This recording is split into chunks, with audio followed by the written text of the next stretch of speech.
Tamil Nadu agriculture யூனிவர்சிட்டியில் join பண்ணுறதுக்கான கவுன்சிலிங்க்கான applications பெறப்பட்டு அந்த அப்ளிகேஷன்ஸ்க்கான ரேங்க் லிஸ்ட் நேற்றே வெளியிடப்படும் அப்படின்னு சொல்லி இந்த சூழ்நிலையில் இன்றைக்கு பல்கலைக்கழக துணைவேந்தர் அந்த ரேங்க் லிஸ்ட்டை ரிலீஸ் பண்ணியிருக்காங்க. அது பற்றின ஃபுல் டீட்டெயில்ஸ் தான் இந்த வீடியோவில் நம்ம பார்க்க போகிறோம்.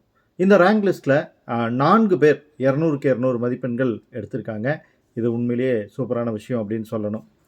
மொத்தமாக பார்த்தீங்கன்னா வந்திருந்த அப்ளிகேஷன்ஸோட எண்ணிக்கை 33,973. இதில் ரேங்க் லிஸ்ட்டில் இடம்பெற்று இருக்கக்கூடிய மாணவர்கள் பல்வேறு காரணங்களால் அப்ளிகேஷன்ஸ் ரிஜெக்ட் ஆகிருக்கலாம். மீதி இருக்கக்கூடிய ரேங்க் லிஸ்ட்டில் வந்திருக்கக்கூடிய மாணவர்களுடைய எண்ணிக்கை 29,969. இந்த எண்ணிக்கையில் 11,447 பேர் வந்து பாய்ஸ், அப்படின்னா மீதி எல்லாருமே கேர்ள்ஸ் தான். 18,522 பேர். இப்போது கேர்ள்ஸோட எண்ணிக்கை போட்டியிடுறதுல வந்து ரொம்ப அதிகமாக இருக்குது அப்படின்னு தான் சொல்லணும்.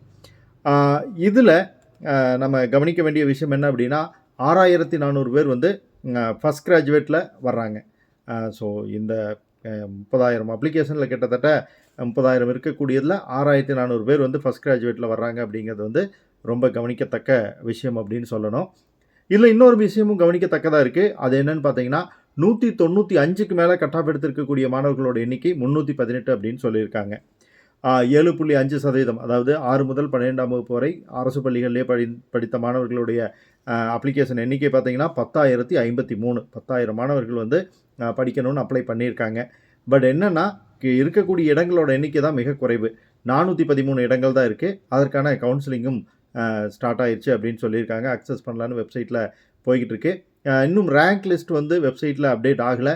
வெகு சீக்கிரம் அப்டேட் ஆயிரும். அப்டேட் உடனே நீங்கள் வந்து அதை பார்த்துடலாம். தகவலை ஃப்ரெண்ட்ஸோட ஷேர் பண்ணுங்கள்.